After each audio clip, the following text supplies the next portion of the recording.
Hello, sports fans, and welcome to Let Me Speak, the show that shares sports' biggest headlines explained, uninterrupted, and maybe a little audacious. I'm Joe Braverman, and today's topics we'll be discussing are the headlines from round one of the NBA playoffs so far. Plus, in the NHL, which number one seed is likely to go further in the Stanley Cup Playoffs? And the next steps after the latest trade request from a star NFL wideout. It's episode 69 of Let Me Speak, and it starts right now.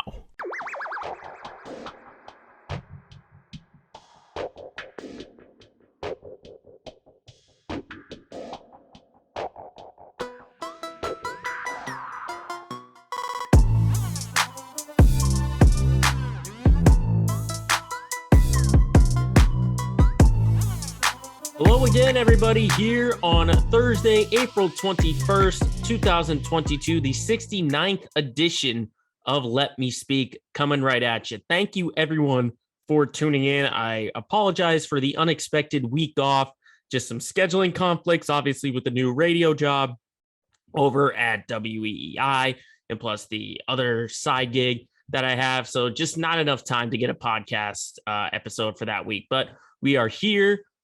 We are ready to get going, and we've got a lot to talk about. But first, just updates on what's going on here in the Swampscott area. Obviously, it's getting warmer out. The sun is shining a lot longer. Still a little bit cold. Obviously, we're closer to the ocean, so it's not quite, feeling like spring yet. It's definitely breezy like spring, I'll tell you that. But things have been going really well, especially over at WEEI. Getting used to those overnight shifts, just doing a lot more sleeping during the day, and just finding a way to balance out the two jobs that I have, plus controlling this podcast out here. It's been going good, and I'm very appreciative over at WEEI. It's only been about 2 or 3 weeks, but to see all the people out there and all the support I've been getting, it's incredible, and I look forward to hopefully continuing a career, which is a good step. It's a good step in the door here at WEEI and overnights. And what's great about that is you get to pay, you get to go deeper into some sports headlines, and that's sort of where we start is, you're able to get deeper into the NBA. Obviously, over at WEEI, the big story is Nets Celtics, and then throwing on a couple other Boston stuff. But we'll talk about that when we get into Let's Get Local. But let's start in the NBA, because obviously that's been the big story since the playoffs got underway last weekend, and it has been crazy. I mean, absolutely crazy. Crazy in terms of, a lot of different headlines. Games, for the most part have kind of been, subpar, at least in my eyes, but it's like kind of like a 60-40 kind of thing. And I think, on the first thing, breaking down series by series, I think you have to talk Miami, Atlanta, the 1 versus 8 spot. And as we're recording right now, the Heat are up 2-0 on the Hawks. And obviously, game 2 was much more closer than game 1. But looking at that series, I think, the big thing that stands out to me is the defense that Miami has been able to put on Trae Young. I think that's been the story of the series, because Trae Young has not looked like himself in this series against Miami. I mean, game 1, he shoots 1 for 12 and 0 for 7 from 3, finishes with 8 points, 4 assists, and 6 turnovers. Okay. He bettered that in game 2, but not by much. He was 25 points on 10 of 20 shooting, but 2 of 10 from 3. And then you throw on 7 assists and 10 turnovers. So Miami has done a great job of shutting down Trae Young, not just shutting him down, but kind of limiting his playmaking abilities. When he's not scoring, he's been a much better passer, and they're even limiting that part as well. So I think Eric Spoelstra and that coaching staff, what they've done with this Heat team on Atlanta is basically they've said Trae Young is not going to beat us. They're putting it in the hands of Danilo Gallinari and Bogdan Bogdanovic and all these other guys. And I think, they're not rising up. Atlanta is. And you got to remember, this is a team that went to the Eastern Conference Finals a season ago. So it's a very impressive performance to see what Miami has been able to do. Now, credit, they don't have John Collins. John Collins isn't in the lineup for Atlanta, but still, if you're knocking off a team like this, it's very impressive. And, everyone's sleeping on Miami just because of, they've been holding steady at the top of the conference pretty much all season long. And, throughout the season, people have been talking about, the Nets and their struggles and Philly and Boston turning it around. They've kind of shut the door on the Heat. When keep in mind, this is a Heat team that is coming off an NBA Finals appearance in the bubble, and they've got most of their rotation still in that lineup. Jimmy Butler is still there. I mean, look at what he did in game 2, 45 points to help the Heat win that game. You got Tyler Hero and Duncan Robinson, 2 young sharpshooters. You bring in a veteran presence like Kyle Lowry. You have a tremendous center in Bam Adebayo, and then just great complementary pieces as well. Guys that, were either like G League or undrafted or got cut from other teams like Gabe Vincent and Max Strus. I mean, they have performed great so far in this postseason. They're not afraid of the big stage. So ultimately, I see Miami coming out of this one. I wouldn't be surprised if it was a total sweep, but I do think it's going to end in about 5 or 6 games, just because Miami is a good team. And all signs to me would indicate that they can get to the conference finals. They can get past either Toronto or Philly. That's what I think, but we'll cross that bridge when we get there. For now, I like Miami to knock off Atlanta and get into the second round. But then the other series in the East might be the most entertaining right now, and that's the Celtics and the Nets. I mean, we'll talk about the Celtics side of things when we get into our Let's Get Local. But for this segment, I want to talk about specifically Brooklyn. And, with them being down 0-2, I've got so many questions about Brooklyn. I mean, first off, what is going on with Kevin Durant in this series? Boston is just playing him so physical that he's putting up less than KD numbers. I mean, game 1, he only scores 23 points of 9 of 24 shooting. Game 2, he gets 27 points on 4 of 17. 18 of those points were from the free throw line. He was 18 of 20. So I don't know, how this kind of defense affects Kevin Durant so much. Because, I mean, when you get him into isolation, I mean, we haven't seen him nail that, drive and then the pull-up jumper from the elbow. That's his go-to. And I feel like we've only seen it about maybe, 4 or 5 times in this series when that should really be his go-to, or his fadeaway on the baseline. We haven't really seen that much. And I think, credit to the Celtics defense for doing that. But you think with a player like Kevin Durant, he would be able to find a way to, just find different ways of attacking and different ways of scoring. And, if he's, when you have him along with Kyrie Irving, because I mean, Kyrie disappeared in game 2, he only put up, I think, 10 points in game 2. Outside of those two, I mean, who else can you go to for scoring? I mean, Bruce Brown did great in the first half. Seth Curry was good for a little bit in game 1.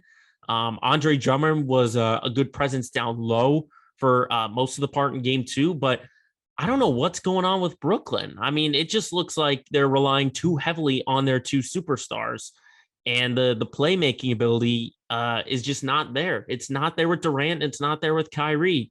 And of course, now everyone's going to talk about, when Ben Simmons comes back for game 4, which we're finding out today that is the target date for his return. I don't know how much of a difference is that going to make, both on offense and on defense. I think, when he's healthy and when he's at the top of his game, he's a good passer. He's a really good defender. But the thing is, he's probably going to be on a minutes restriction. You got to remember, this is a herniated disc in his back. Herniated disc. That's not something you can just cure with just simple surgery. It's something that needs rest and rest and rest. So this is probably going to be like a 10 to 15 minute play for Simmons. And that's why I think game 3 upcoming later this week is going to be huge, absolutely huge for this Brooklyn team. Because if they don't take game 3, I think the series is over. It's still possible. I mean, the Celtics are in the driver's seat, but for Brooklyn to have even a slimmer of a chance, they got to win game 3. absolutely have to win game 3. And they gotta, Steve Nash has just got to find a different way on offense. He's got to do it for a full 60 minutes and not just give the ball to Durant and Irving and hope for the best. That's what Brooklyn should be leaning on. But for right now, I'd favor the Celtics, but I'm not going to, put the Nets 6 feet under in a grave and say it's over. Not yet, with two of the best players in the league right now. But in the 3-6 matchup for the East, you got the Bulls and the Bucks. Right now, they're split at 1-1. What a performance last night from Chicago. I mean, DeMar DeRozan in the press conference after game 1 saying there's no way in hell that he shoots 6 for 25 like he did in game 1. What does he do? He drops 41 in Milwaukee against one of the best defenses in the league. No three-pointers, though. It's been all mid-range layups. No three-pointers were made in DeRozan's 41. And let that be a lesson that there are different ways to win games and to score on offense. I mean, when you put in DeRozan's 41, then you get Vucevic, who had 24 and 13. Zach LaVine had 20. I mean, great performance by Chicago, absolutely when they needed it. And now, everyone was saying after game 1, oh, they're dead and gone now. But they were down big in game 1. They got it close. Then they were up big in game 2, but they did nearly lose it. So that's something to watch out for. But I think on Milwaukee's side of things, Chris Middleton and Bobby Portis, they left the game. I think that's a big difference, especially defensively. When you have Bobby Portis who can bring that physicality down low, you got Chris Middleton, who's a good perimeter defender. And then we obviously know how Middleton is able to shoot.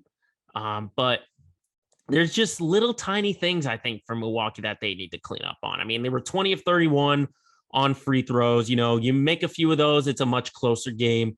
And they still dominated the paint, though, 46 to 34. I think Milwaukee still has the physicality edge down low when you have guys like Portis, if he can come back, and then Giannis and all those guys. I think Giannis, if he continues to assert himself down low and in the paint, I think that'll be the difference for the Bucks. I still like Milwaukee to come out of this series, but I mean, props to Chicago for hanging in there with the defending champs. And I think, everyone was talking about Celtics Nets is going to be entertaining. It is probably the most entertaining, but a close second has to be this one right here between Milwaukee and Chicago.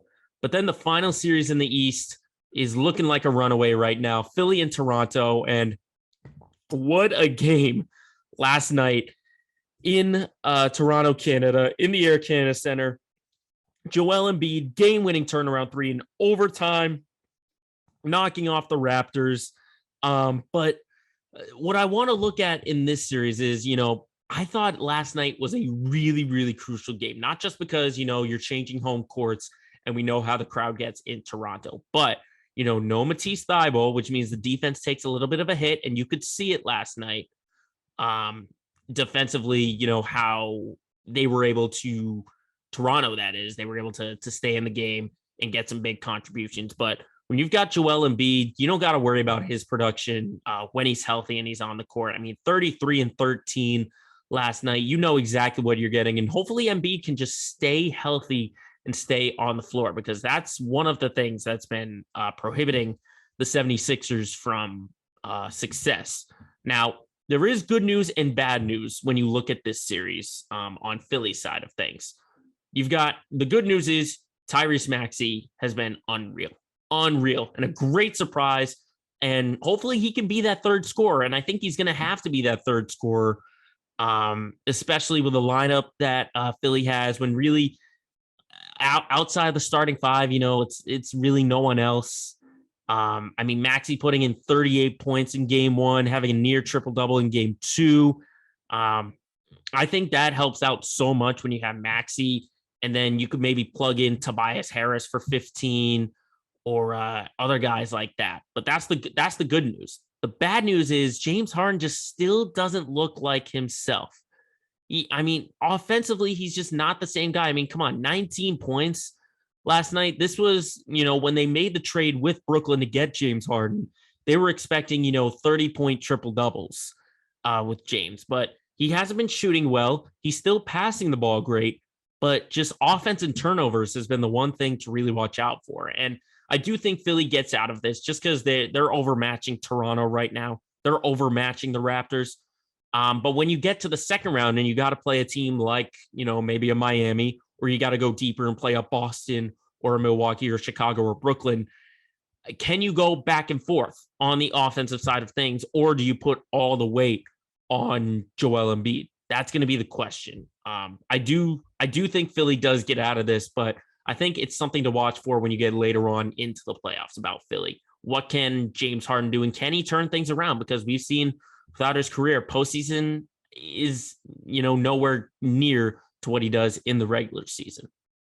But that's what I see in the East. Let's talk about the West, the series so far. And so far, everything's been tight. A lot of series have been tight. Every series in the West is 1-1, except for Golden State and Denver. But let's start with the Suns and the Pelicans series, as that is no longer, at least in my eyes, a runaway for Phoenix, as now Devin Booker is out for games 3 and 4 with the hamstring injury.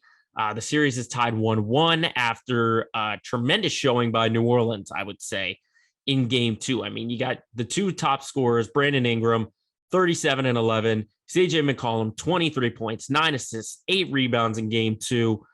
New Orleans just had great energy. My question is, with Ingram and McCollum, can they continue to go tick for tat with the Suns? Because Phoenix did the exact same thing, last year with Chris Paul out of the lineup. You remember CP3 had COVID, but they were still able to, power through the playoffs. So Phoenix has, done this before. They've done this before, but in terms of while Devin Booker is out, who is that go-to guy on offense? You have to think Chris Paul is probably going to do a lot more scoring. He's still going to have those great numbers of passing. DeAndre Ayton, I'd still take him over any of the bigs that New Orleans has. And plus, they still are a great defensive team. So I still like Phoenix in this series, but I can't, say with a pen, write it down that Phoenix is going to do it. Hopefully it's only, a 1 or 2 game absence for Devin Booker, because let's face it, the offense runs through Booker. And if he's out for the rest of the playoffs, then I would say, look for a new title contender out there in the West, because I don't think Phoenix can win without Devin Booker. I think they can get out of the series just because the Pelicans do struggle a little bit on defense. And, Ingram and McCollum might not have these kinds of games every single time. So I still favor Phoenix coming out of this series. But the team that's right behind them, Memphis at number 2, they're tied right now with the 7 seed Minnesota, 1-1. It's a surprisingly close series, I would say. And I'm not overreacting to the game 1 win by Minnesota, just because I think, the Timberwolves carried their energy from that play-in victory and then just brought it over to game 1.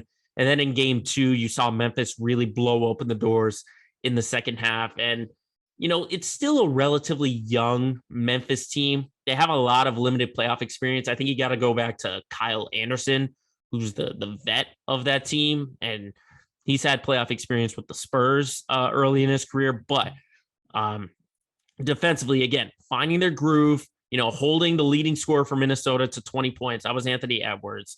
I mean, it will be telling, though, what happens with Minnesota when they go back home for the Wolves, because, you've got a great talent in Towns. Anthony Edwards is slowly becoming a big star. And you got D'Angelo Russell, got Pat Bev, who's a pest, which, by the way, Patrick Beverley is kind of insane for, going all out after a play-in victory. I didn't get to say that last week because we didn't have a show, but Patrick Beverley is just, he's a little crazy, but he's a good, he's good at what he does. And that's being an irritant, being a pest, offensively, defensively. I think this can go the distance. I think it'll go 6 or 7 games, but I still like Memphis to come out of this. They just need a little bit more production from Ja Morant in terms of, he can do all these athletic, incredible plays, but, just simplifying things is what it's going to come down to. That's what it's going to come down to.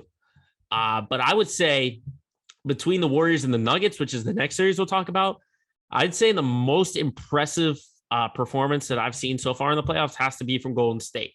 I mean, look at the lineup that they have now that they're up 2-0 on Denver. Steph Curry doesn't look like, he doesn't look hurt to me. That ankle seems fine. He's playing in a minutes restriction, and he's already putting up 34 points in 23 minutes off the bench in game 2. You've got your big three back on the floor with Curry, Thompson, and Green. You've got Andrew Wiggins, who was an all-star. But the story for Golden State has been Jordan Poole. Jordan Poole makes this Golden State team even more dangerous than they already are. I mean, you take away the performances that Poole has had, and you'd still say the Warriors are one of the top teams out there. So I would not be surprised if Poole continues to shoot like this, getting the Warriors all the way maybe to the conference finals. I would favor them over Minnesota or Memphis in that series, because look at what Jordan Poole has done in his first two playoff games. Game 1, 30 points on 9 of 13 shooting, 5 of 7 from 3. Game 2, 29 points, 10 of 16 shooting, 5 of 10 from 3, and also throw on 8 assists and 5 rebounds. And you got to think this came out of nowhere, but he went to Michigan. He's been in March Madness. He knows about the big stage, and Michigan is as big a stage as you think. So I give full credit to Golden State for basically going back, and getting back to the formula that helped them win 3 championships. Obviously, Kevin Durant had a lot to do with it, but when you've got Curry shooting the way he is, Jordan Poole's playing great, Thompson, Green, all these guys have just been playing incredible. I think the most impressive performance in the playoffs has been the Golden State Warriors. And I would not be surprised if they even make it all the way to the NBA Finals again. That'd just be another story. But finally, the last series, we'll talk about the Mavs and the Jazz. That Luka Doncic injury is keeping things very, very interesting, because if Luka wasn't hurt, I would say, Dallas wins in 5 or 6 games. But it's making everything 50-50. I mean, when you compare game 1 to game 2, it's 2 totally different stories. Now, what I said before the end of the regular season was I thought this was the best supporting cast that Luka has had so far in his young career. And we're seeing it. You saw it in game 2 when Jalen Brunson put in 41. You had Maxi Kleber put in 25 off the bench. I think Dallas can still find a way to win this series. They've just got to keep it tight. And they are going up into Utah. Utah's always a tough place to play. But the Jazz just didn't look the same in game 1 compared to game 2. I mean, Mike Conley had no points.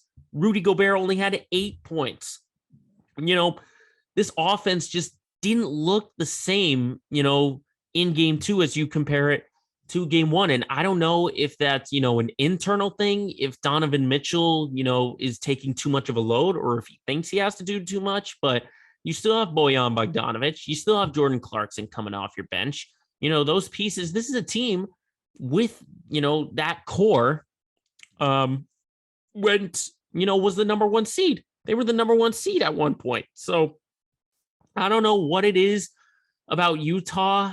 I don't really have a lot of confidence in them. I think Dallas is going to find a way to win this series, regardless of whether Luka plays or not. That's just what I think. But as always, the NBA playoffs are a very exciting time. And for all NBA fans out there, there's nothing better than postseason basketball in the NBA.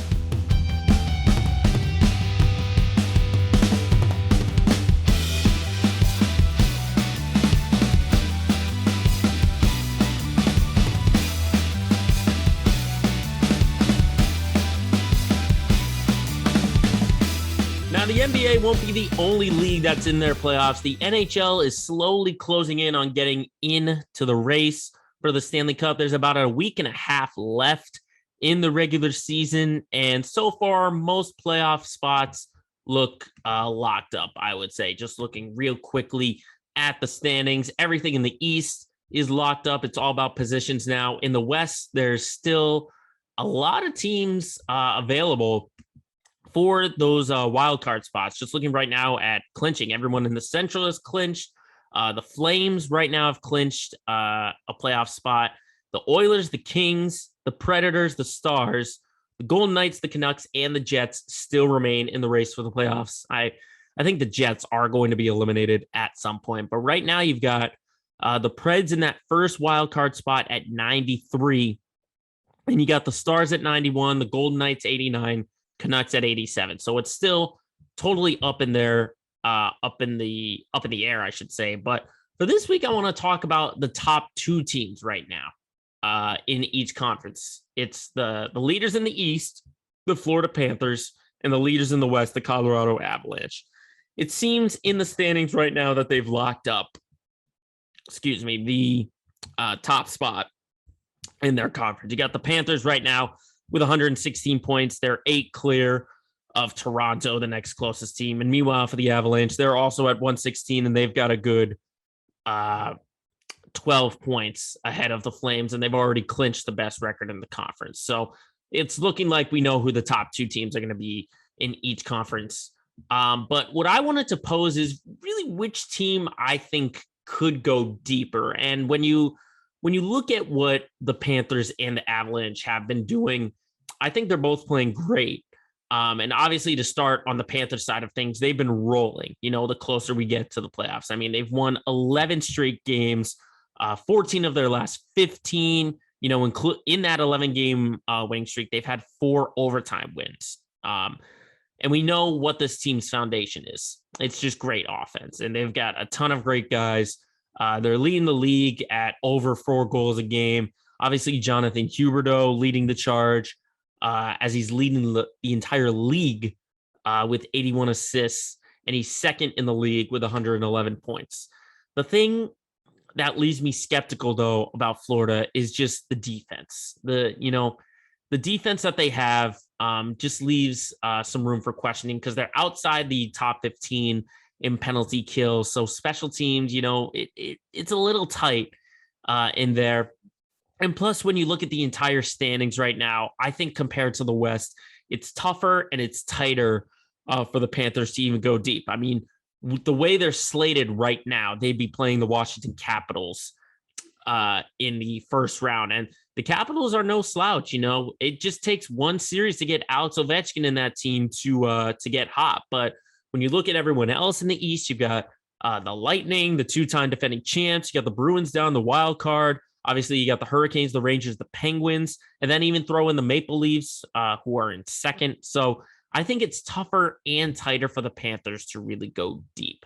And that's why I think the Avalanche are probably the more favorable team to make a deeper run in the NHL, in the Stanley Cup playoffs. Because, I mean, as I said, they already clinched the best record in the West. Outside of these last 2 games, they're coming off a 9-game winning streak. And they just seem to have more depth. I mean, when you look at, their top 4 guys, Kadri, McKinnon, Rantanen, and Makar, they've all got more than 80 points on the season. They've all got more than 80. And I think it's Rantanen who's in the top 5 in points on the season as he's leading with, I think it's 91 or 93, something like that. And then just there's some good trust in the Avalanche. I would still take on the Florida side of things. They've got Sergei Bobrovsky. I would take him over Darcy Kemper in terms of a go-to goalie. But I mean, Kemper is still playing great. He's 3rd in the NHL in save percentage. But we've seen with the Avalanche, the problem that they have is getting into the postseason. I mean, when you get deeper and deeper, that's where it gets tricky for Colorado. I mean, look at last year's postseason. They started 4-0 with a sweep of the Blues. And then, they take the first 2 games from Vegas. And then all of a sudden they lose 4 straight. So I think just finding a balance for Colorado would be the problem for me. And especially when you look at, everyone else in the West, the Wild have had their problems. Obviously, they swept the Blues last year. The Flames, the Oilers, the Kings, I think they can win those series. The Preds and the Stars, I think they can win.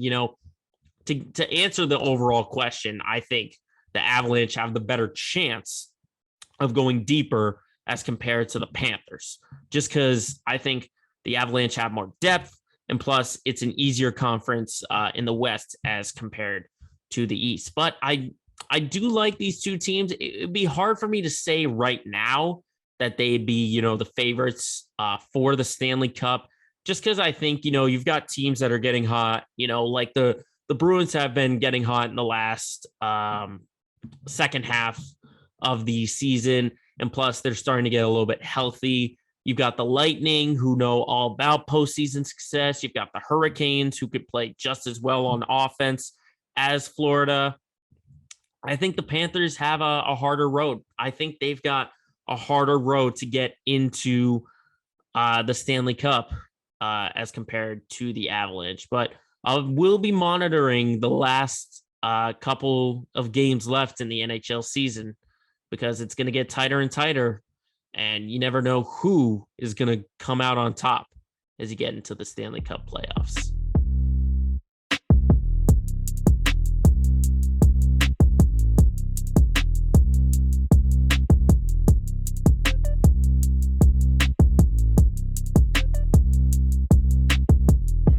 Now, as usual, we've got our sub headlines we do got to talk about, and especially being off for a few weeks, there's a lot we've got to unpack, but let's just get right into it with this week's edition of Quick Hits.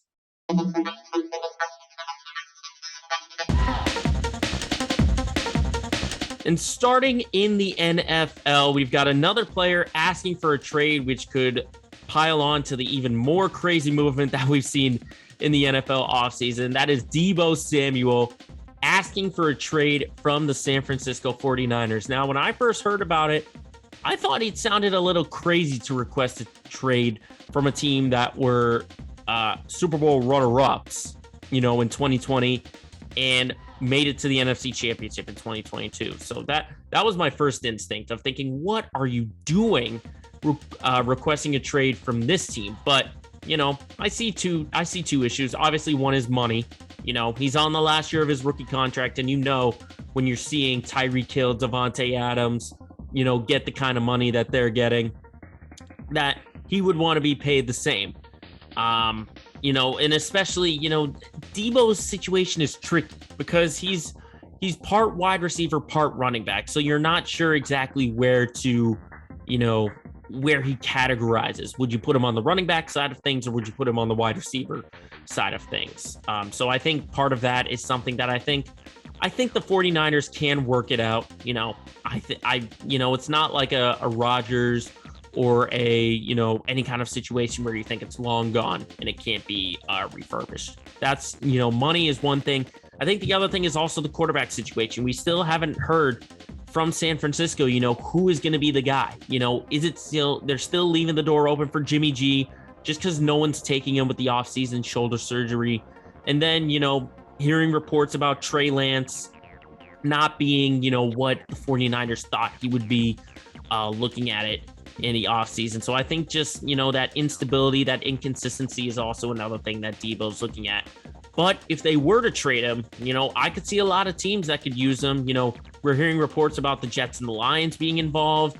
I could see a team like the Patriots making a call, or the Packers getting involved, or the Saints getting involved. I could see teams like that, but just another, situation to monitor here in the NFL offseason. Next, we go to baseball and talk about Freddie Freeman, maybe the big fish in the free agency market. Got his first series against the Atlanta Braves earlier on. And what does he do in his first at-bat against his former longtime team? He goes long. He goes long and hits a home run in his first at-bat against the Atlanta Braves.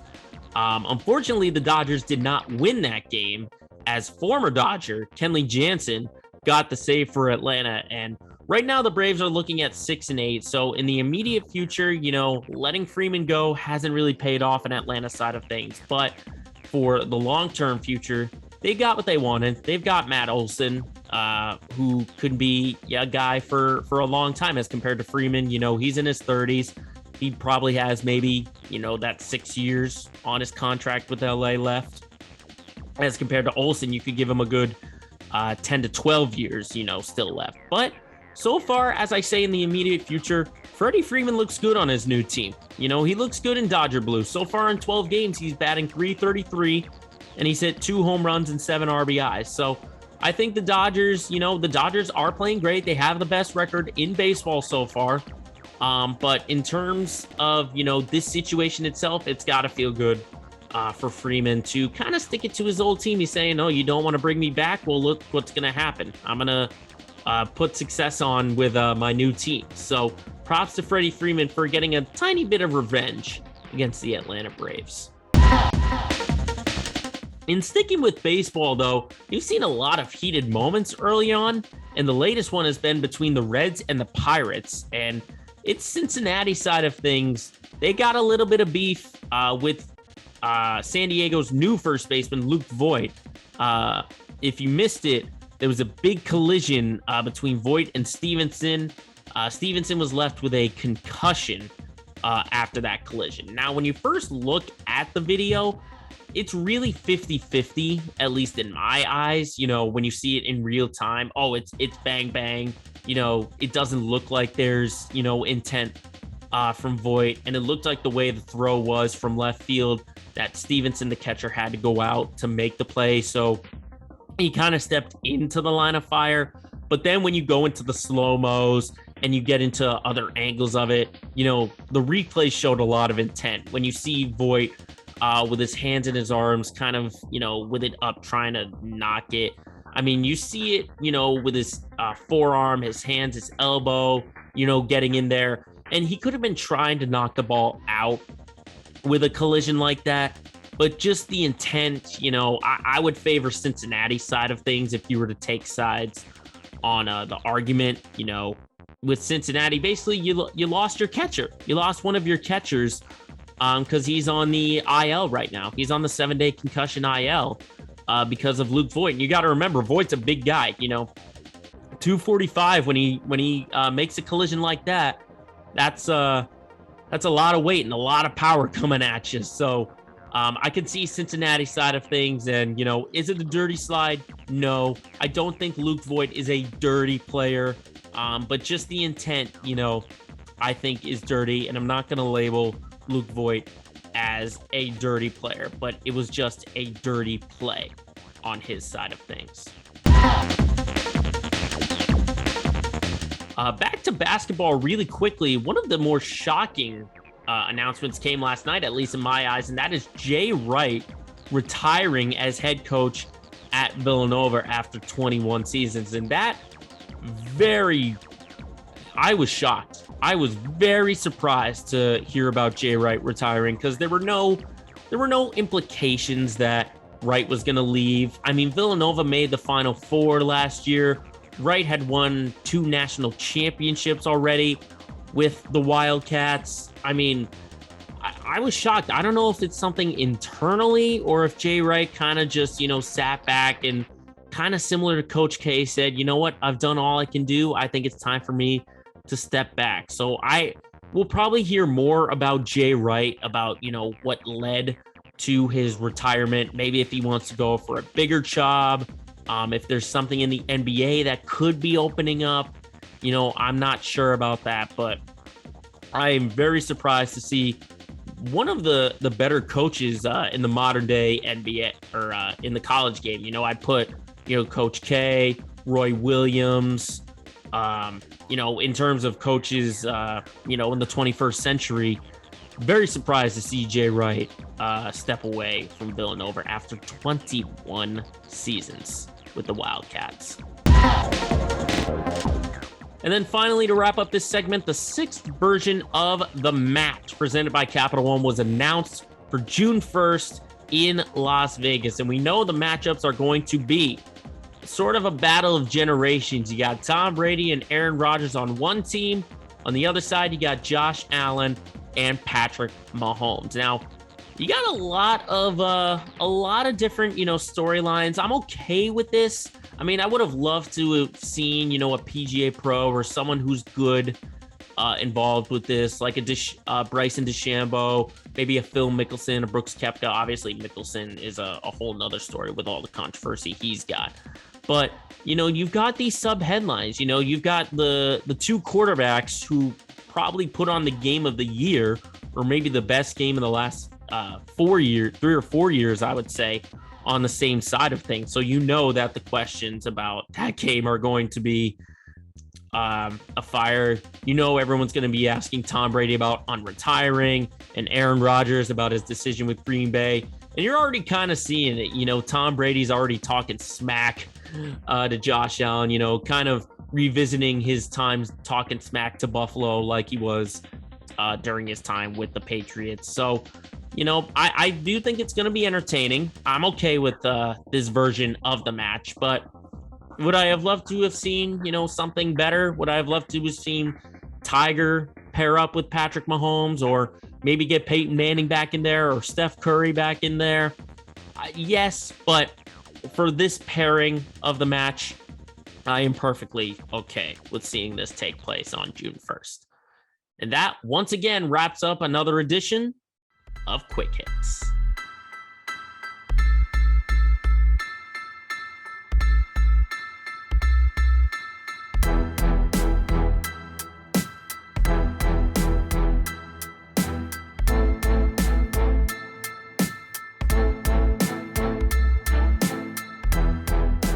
It's time once again to go local and look at our Boston teams. It's time for our Let's Get Local segment of the week. And of course, the city of Boston has been buzzing about the Boston Celtics performance in the Brooklyn Nets series. They've got a 2-0 series lead now over the Nets after a tremendous comeback in game 2. They were down by as much as 17. They rolled in the second half to win 114-107. And I think specifically looking at that game 2, I think the offense just found their balance. I think defensively, they really just tighten things up, and that's super simple. It's super simple for Ime Udoka to just tell his guys, look, we're going to be a little bit more intense on the defensive side of things in the second half, which is what they did. I mean, we know what that defense can do. And we've seen, physically what they've been able to do against Kyrie and KD. But for game 2, the offensive side of things, I think they just found balance. They're finding different ways to win. When you look at game 1, you see Jason Tatum putting in great offensive performances, 31, including the tremendous buzzer beater. You got Jaylen Brown, who had a great fourth quarter in game 2. But then you've got other contributing guys. Grant Williams with 17, Pritchard with 10, Tice with 15, Horford with 16 off of 20 in game 1. So I think, Grant Williams, Peyton Pritchard, Daniel Tice, these guys, I think they're totally okay, with these big time situations. They know how to be good contributors. Now, this game would have been a blowout if not for Durant's 20 free throw attempts, 18 of 20. It would have been a bigger blowout on free throws. So the officiating, looking at game 1 where, both teams were essentially in the penalty, not even halfway through the first quarter. I mean, you had so many guys in foul trouble in that first half for both sides between the Nets and the Celtics. I mean, you had Durant last night with 5 fouls. In game 1, you had Bruce Brown with 4 early on. You had Drummond, who had to get taken out in that third quarter of game 1 after picking up his 4th foul. So the officiating, it hasn't been great. But then again, it could be worse with, so much physicality against Durant and with Irving that they could, call everything. They could call everything. But on the defensive side of things for the Celtics, they have found the right formula to knock off the Nets. And that's why I'm confident that this team can knock off Brooklyn and win 2 of the next 5 games. Because look at what Kyrie and KD did in that second half in game 2. A combined 1 for 17 shooting and field goals combined between those two. So they know what they're doing there. They know to be physical with Kevin Durant, and we know that Durant just doesn't like it. He doesn't like being physical, getting heavy pressure on isolations. You got 2 guys contesting with a hand in his face, and you even heard it last night in the post-game presser. Durant was saying, yeah, it's on me to figure out how to work around the defense that they're bringing. So I think the Celtics have to feel extremely confident taking both of their home games. But I think game 3 is going to be very, it's going to be really telling for me, because if they can win that game, it's going to give me the confidence that this team can make a deep run. They can do the same thing with a team like the Sixers or the Bucks or the Heat, who they might have to play against down the road, because they can do the same thing with a guy like Joel Embiid, with Giannis, with Jimmy Butler. They can do all of that. So if they can win game 3 in Brooklyn, it's not only going to set a good standard for not only the rest of the series, but the rest of the postseason. Because, the story is complementary players play better when they're at home. And you could say that, that's exactly what happened in game 2. You saw Tice play great, Grant Williams, Peyton Pritchard, all the guys I just mentioned, they play great at home. Can they do the same thing when they go on the road, when it's, a hostile crowd like Brooklyn, who are definitely going to be behind them? On Brooklyn's side of things, are Seth Curry, Bruce Brown, Andre Drummond, Nick Claxton, Goran Dragic, are they going to play better at home? Is it going to be a tale of two teams? I kind of compare it back to 2018 in the conference finals when the Celtics played the Cleveland Cavaliers in LeBron James' final stint. In that series, it was 2 games in Boston, the Celtics dominated. 2 games in Cleveland, the Cavs dominated. Then they basically went back and forth up until game 7 when Cleveland won that. So is it going to be that kind of series is what I'm wondering. So I think all eyes are going to be on game 3, which is not only going to set the stage for not only this, as I said, it's not only going to set the stage for the rest of the Brooklyn series, but for the rest of the postseason. How well is this team going to play when they have to go on the road? So we'll have to see what happens in that department. But what's not as exciting, though, has been the Red Sox start of the regular season. They're a little bit shaky in my eyes right now. They're currently playing right now. They're playing against Toronto. I don't have a score update, though, however.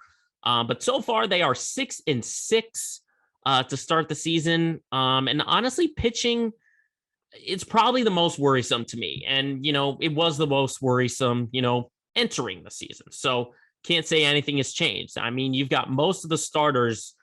They can't go more than 5 innings. I mean, Alex Cora won't let Tanner Houck go more than 5. Obviously, Rich Hill can't go more than 5, obviously because of his age. And then you got Nick Pivetta last night, who gave up 5 earned runs in the 2nd inning, and he only went 4 innings against the Blue Jays. But the bright spot has been 3 guys, at least in my eyes. Nathan Eovaldi he's got his stuff. Michael Wacha has been very surprising in that starting rotation. And Garrett Whitlock just carrying over, a strong 2021 campaign into 2022. And you'd think, you'd put him in the closer spot, but it's still kind of like a closer by committee. And you're seeing the bullpen just continue to struggle to produce. I mean, Matt Barnes, hasn't gotten the jitters off of last season. Cutter Crawford is in a totally new spot and he's struggling. Austin Davis, you name it, I would take anyone else's bullpen over the Red Sox bullpen right now. They're just really, really inconsistent. And it's hard to say that you can trust this bullpen, for the time being. Now it's still early on and it's hard to, make these decisions right away. But just going off of what we've seen so far from this Red Sox team, I can't say that I trust this bullpen. I really can't. I really can't trust this team. But on the other side of things, you've got the offense. I mean, they have been surprisingly cold to start the season. They've only scored more than 5 runs twice so far. And this was supposed to be a strength when you put Trevor Story in the lineup with the hottest hitter, arguably, in the postseason, in Kike Hernandez last season. He's only hitting 157. Strong first base production from Bobby Dahlbeck. He's only hitting 139. Trevor Story has struggled. JD, Bogarts, Devers, you'd think that they would have been meshing right away. But, in these first 2 weeks, that offense has been struggling. But it's been a great start, though, by Rafi Devers, and more in particular, who I'm paying attention to, Alex Verdugo. Verdugo is kind of getting lost in the shuffle because you have these big hitters like Devers and JD Martinez and Xander Bogarts. He's getting lost in the shuffle. If you put him in that 5 sort of 6 spot, so far he's hitting 325 with 3 homers and 8 RBIs. So that just adds another weapon, and not only another weapon, a left-handed weapon. Because as I said, the last episode we had, this Red Sox team has a lot of right-handed hitting power. If you put Verdugo as a strong left-handed bat along with Devers, that mixes up that lineup and it just gives you another piece that can lead you to success. So I think, with the Sox at 6-6 right now, I think the performance is exactly where, the record indicates is they're 6-6. They're just playing meh baseball. They're playing 500 baseball. They're not playing fabulous, but they're not playing fabulous, but they're not totally stinking. So I think that's what you have to look at with this Red Sox team. And, you can really start making conclusions once you hit, the later ends of the month. But just for now, we'll talk about the immediates. And the immediates right now is that the Red Sox are just meh. They're playing meh baseball right now at 6-6. But a team that hasn't been playing meh and should be playing better are the Bruins. And obviously, we've got their run into the postseason. They broke their cold streak as the first time losing 3 straight games. They come up with back-to-back wins, including the overtime winner by Charlie McAvoy against the Blues. And the way I look at this team is, there's still a chance to get out of that wild card spot. Just looking at the postseason right now, they're still 1 point behind Tampa for number 3 in the standings, in the division standings. So, from where they are now, they'd be playing against the Hurricanes in the playoffs. If they were to leapfrog Tampa and get to number 3, they'd be playing Toronto. I think those are 2 totally different scenarios. You've got the Hurricanes, who are essentially Stanley Cup favorites in some people's eyes, or you've got the Maple Leafs, who have not won a postseason series in over 20 years. I mean, they blew a 3-1 lead against the Canadiens, and the Canadiens are one of the worst teams in the league right now in the NHL. So those are 2 totally different scenarios that I think the Bruins should be trying to push for. And I understand, they've had a lot of guys who are injured, still no David Pastrnak, still no Hampus Lindholm. Brandon Carlo came back into the lineup. But I do think, you kind of have to balance out, taking care of health while also trying to get the best position possible. Because, I mean, if you don't, if you struggle, you're going to get into that second wild card spot. They've already clinched the playoffs, but it's in terms of positions right now. Because if you struggle and prioritize health, you might get behind the Capitals and in turn play the Florida Panthers, who I talked about in the beginning of our one of the earlier segments. You compare that to playing a team like a Toronto. That's 2 different stories. So I think the Bruins should be going after number 3 in the Atlantic Division. But I do think health does take the priority. You can still push it. But, if someone's talking about soreness or whatever, and you see it right there, you think you can get it, I say go for the position. It's hard to say that health does take the priority, because I think it does. But I do think this team should be trying to push for number 3 in the Atlantic Division. But to talk about what they're doing on the ice, I just think, like usual, penalty kill and physicality have to be the areas to address. This team has been struggling, and obviously not having Pasta is a big factor in all of that. But I think, a bright spot for this team has been Mark McLaughlin. To see him come back. Mark McLaughlin has been a great find, and I think he can be great for future success, because Patrice Bergeron doesn't have that much time left. You basically bump up your lines. You get McAvoy as your first line center. You could throw Craig Smith as your second line center, and then you can throw McLaughlin in there. So I'm very impressed to see Mark McLaughlin do what he did so far for this Bruins team. And it'll be a real test these last stretch of games for the Bruins. Just looking at the schedule real quick, they're going to play the Penguins tonight, and then they've just got some really tough games coming up. They host the Rangers Saturday afternoon. They travel to Montreal, which should be an easy game. And then they host Florida on Tuesday. So it'll be really interesting to see what the Bruins can do at the end of the regular season, if they go in hot or if they go in cold. Because, that was one of my arguments earlier on, was that did this team peak, once the calendar hit 2022, when they played well in January and they played well in February. So it's just something to watch for this Bruins team. But again, there's nothing more exciting in the city of Boston than seeing these sports teams bring on the success.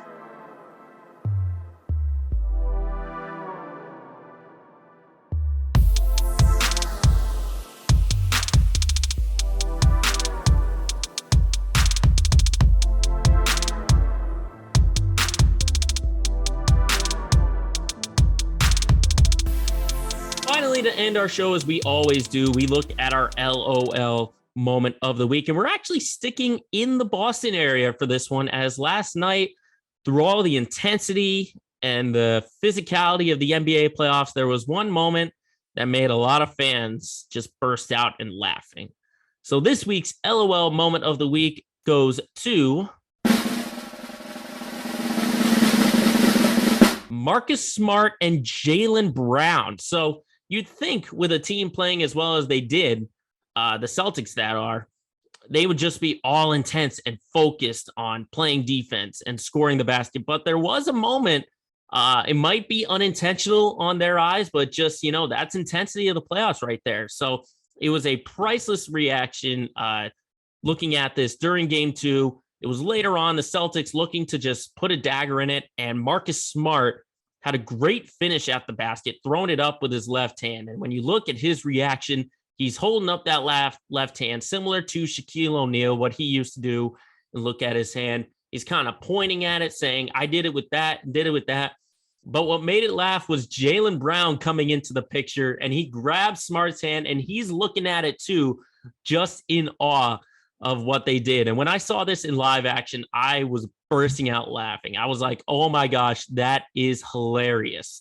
Absolutely hilarious. And again, intentional or not, it was so funny to see that kind of reaction. And everyone has that reaction when they do something with their offhand, they throw it up saying like, look what I did. But to stare at it like that, and Jaylen Brown, it was like they were looking at a gold mine or something, or they found like buried treasure or something.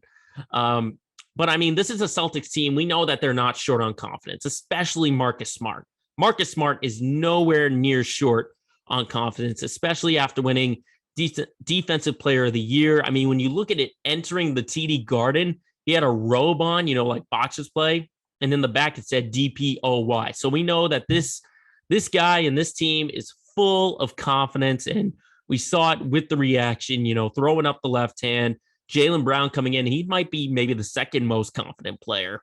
And he came in, looking at it. And what's funny is that, last year, this was a team that, had locker room issues. When you hear about it in the locker room, there was some continuity issues. You had guys not really listening to Brad Stevens or Marcus Smart. And now look at them. 1 year later, you got Smart and Brown, who basically love playing with each other. You could throw Jason Tatum in that as well. They love playing each other, and they can have moments like this. And, when you go to the video of Marcus Smart getting handed Defensive Player of the Year by Gary Payton, you get his whole team just showering him, and they absolutely love him. So it's amazing, the year turnaround that the Celtics had. And I think it just culminated with that moment right there. Marcus Smart pointing at his left hand, Jaylen Brown coming in, just staring in awe at it. It's surreal. It's kind of surreal to look at. So Marcus Smart, Jaylen Brown, for giving us a nice burst of laugh in a high-intensity NBA playoff game. You have earned yourselves into this week's LOL Moment of the Week.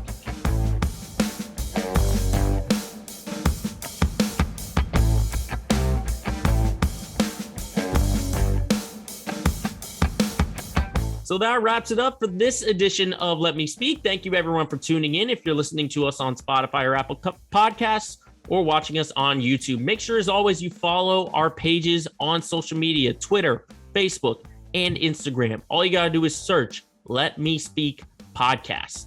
And remember, as always, if you got a point you got to get across, just let the whole world know. Shut up and let me speak.